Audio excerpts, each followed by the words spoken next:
Mark here from The Average Kitchen. Very, very unique video today. We are going to revisit a product which was our first ever product review 4.5 years ago. The Breville Sous Chef 16 Pro. Still in my kitchen, still works amazing. When I was doing a little research for this video, I realized now on the Breville website it appears to be the exact same, other than they've color coded their blades. Is $200 more than what I would have paid for it 5 years ago or 4.5 years ago. Canadian, it was showing $420. I paid $429 and it's now $629. Not really sure how this goes up $200 in 4.5 years, but nevertheless, let me run through this product with you and show you what this kit that I bought comes with, and then we're going to run it through a series of tests and then give it the Average Kitchen score that you're familiar with now, because obviously you're a fan.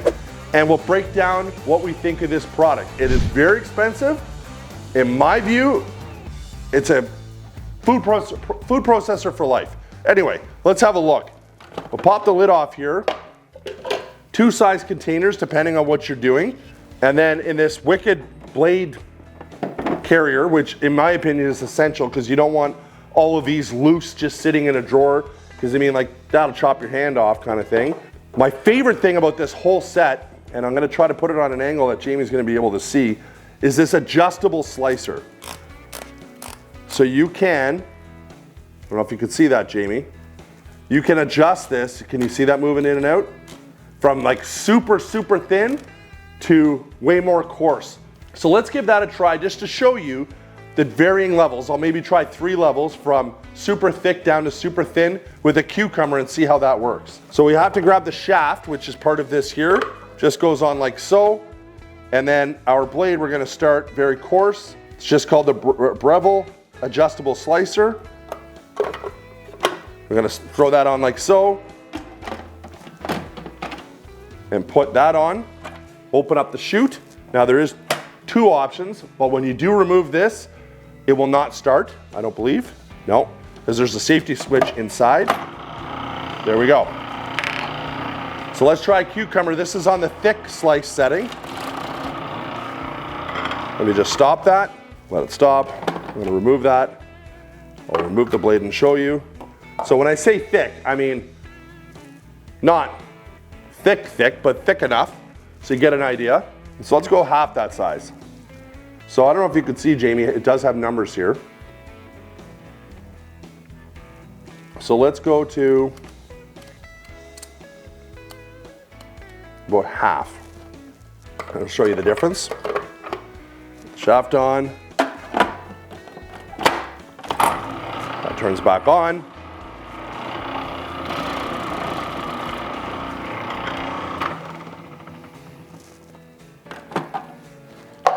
Let's have a look.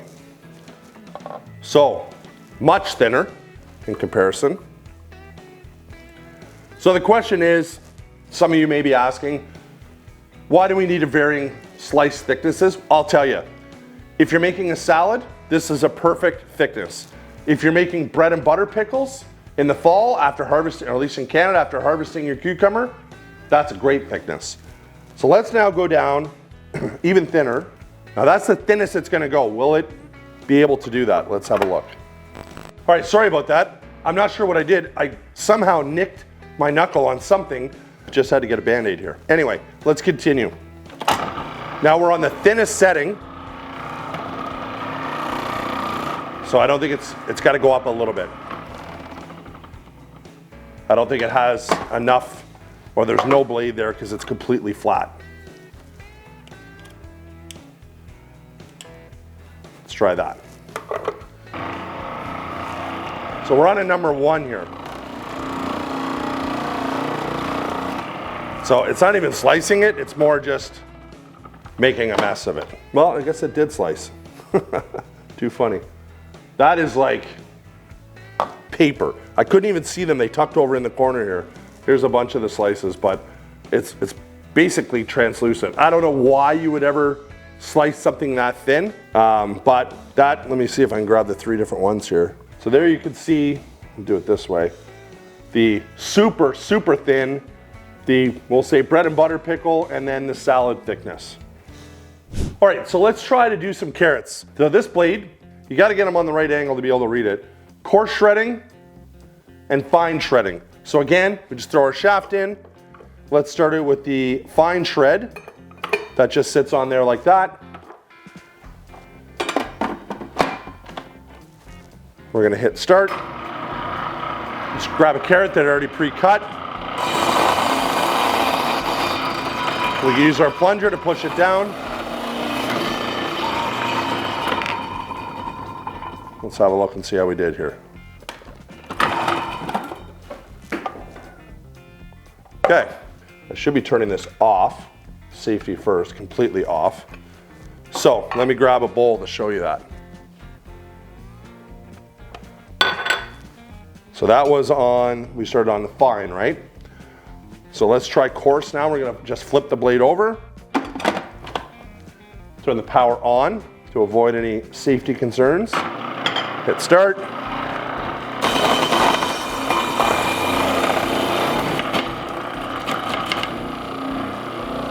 Hit power. Let's remove that. So in my opinion, a very nice sort of difference between the coarse and the fine. So again, coarse would be good if you're doing some sort of salad. The fine would be really good if you're making like a carrot cake or a carrot loaf or something like that. Nice and fine. All right, let's try the French fry blade. Full disclosure, it's not something that I use. If I'm doing homemade fries, I just hand cut them and then they're all consistent. So again, with the shaft, we're gonna throw that on. I'm just debating on what the best way to do this is. I suspect it's probably gonna be just to drop our potato down the chute inside like that, and we're gonna see what's gonna happen here, because we're gonna have to use our plunger to push it. Let's give it a try.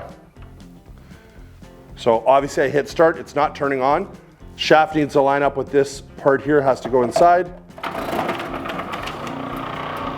So fair to say, 3 seconds, full-size potato, made quite quick work of that. And I would say that that is the best way to do that. Now, for me, well, I guess they're pretty good actually. French fries, a little on the thinner side, I guess, but very consistent, as you can see here. All right, so, what's that? That's impressive. Jamie was impressed. That's quick. Quick. Next thing we're gonna try here is cheese. Now, the reason I left this for the end is because it's a nightmare to clean the blades after the cheese is done. But we love you guys, so we're gonna do it for you in 2 different ways. We're gonna use the slicing blade to try to get slices of cheese, and then we're gonna use the shredding blade to shred some cheese. So let's get, Jamie and I are gonna get sort of cleaned up and organized here, and we're gonna come right back. All right, so just did a quick cleanup on these, kind of rinse stuff off. I wanna show you something though, and this kind of fooled me at one point and fooled a friend of mine who ended up calling me why this wouldn't turn on. This can go this way, which in some regards kind of makes more sense without having the handle in front of the controls. And if you put this on, okay, it will not work. And maybe I should try to prove it to you, to put the shaft on, put a blade on. It will not work. No, it says insert pusher. Well, the pusher is in. Okay. It's an error code. But you could pull your hair out trying to figure out why this won't turn on. It just won't. I don't even know why they allow it to be able to be put together this way. But we turn this off and we take this off, and then of course spin it on here like this, turn the power on. Now it works. So if you ever run into this problem, I'm telling you that's what happened. Just so you know, word to the wise. All right, so let's take some cheese and let's shred it. Do we have the coarse shredding blade on there? Did we get the light? Yes, coarse shredding blade. Okay, so I'm gonna take the plunger out, which of course is a safety switch. We're gonna place the cheese inside, push the plunger down.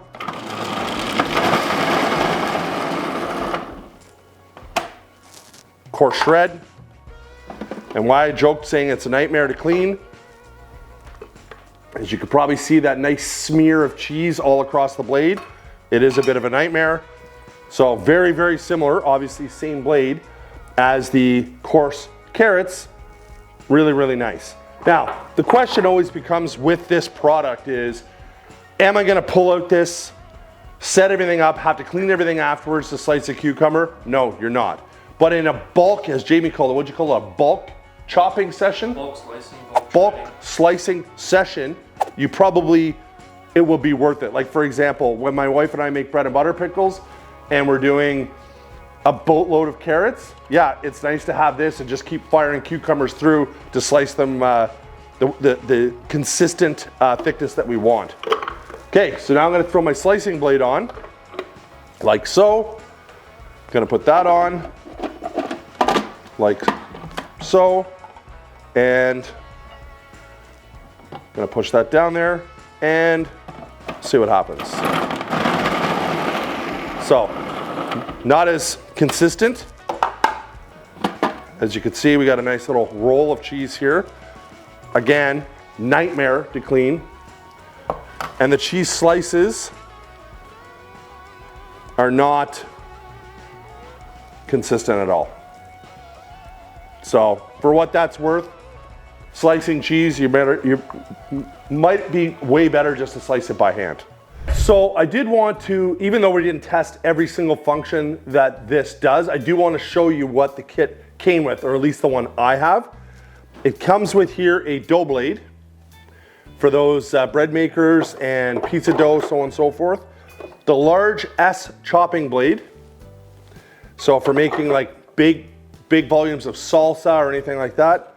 The mini chopping blade, which then would go inside of the mini bowl. So if you're making like a salad dressing or a small salsa or something like that, that's what that goes with. A whisk. This part is not dishwasher safe. All the metal parts are. This is not. Comes with a spatula. I've never used it, but it does come with it. It comes with a little cleaning brush, which comes in handy. The shaft, which we did show you. The adjustable slicing blade, which we did cheese and cucumber on. And then we have the reversible shredder, coarse and fine. We have the julienne blade, which we did not use today.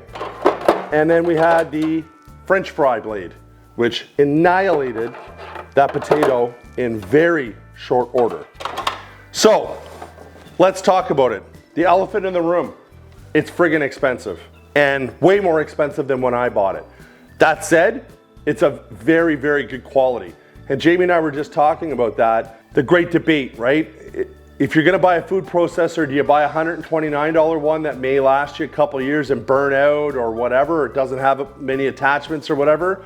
Or do you say, I'm gonna buy one and have it forever?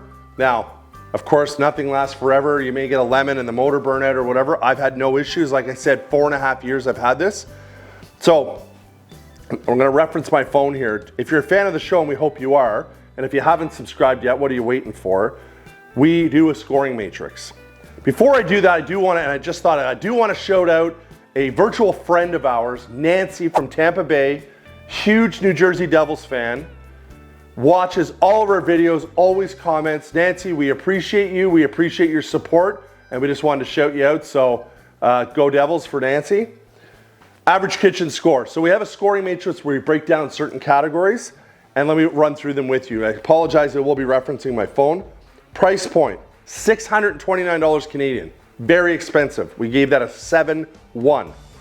Functionality, I mean, it works extremely well. No issues. The last cheese slicing, I don't know, maybe I didn't place the cheese properly. Didn't really go the greatest, but we gave it a 9.1. Versatility, I mean, with all these different blades and all the different things you could do, 2 vessel sizes, very versatile, 8.8. Cleaning, well, manual cleaning by hand kind of sucks. If you could throw stuff in the dishwasher, but it would fill up your dishwasher pretty quick. But everybody hates cleaning stuff, so 8.4. Size, it's nice because you can either use the large vessel, which I'm trying to read on the side here. What is that? 2.5 liters, 80 fluid ounces, or 10 cups, 2,600 mls. Just to give you a very quick idea on that. So with having the 2 sizes, as we have here, the size we gave it an 8.7. Storage, well, that's a subjective category because if you have a large kitchen, you have a lot of storage. it's not really a big deal for you. If you're limited on space, this takes a fair amount of room, and so does this.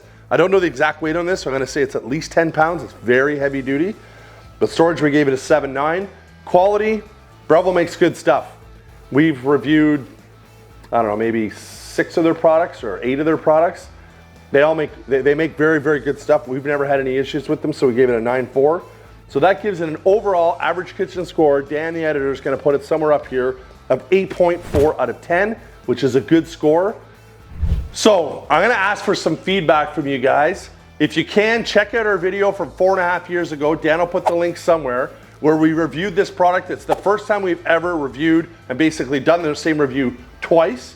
We hope that the quality of our videography and our sound especially, and editing, and even me, have come a long way in our learning process in YouTube. We're also tossing around the idea of doing a little podcast / documentary on YouTube of how we got here. We're just about to start our 6th year, 5 years complete in February. Right now it's mid-December, and we're tossing around the idea of maybe just sitting around and trying to explain to you, the viewer, and maybe you're interested in YouTube, how we got started, how we grew organically, how we're just a couple knuckleheads that we're trying to figure out on our own. We're not pros at anything. We have day jobs, we have families, the whole 9 yards. This is sort of a side thing for us. So let us know if you think that's something that you'd be interested in, if you would watch. That's our video. Really hope you liked it. Don't forget to subscribe, hit that notification bell. See you on the next one.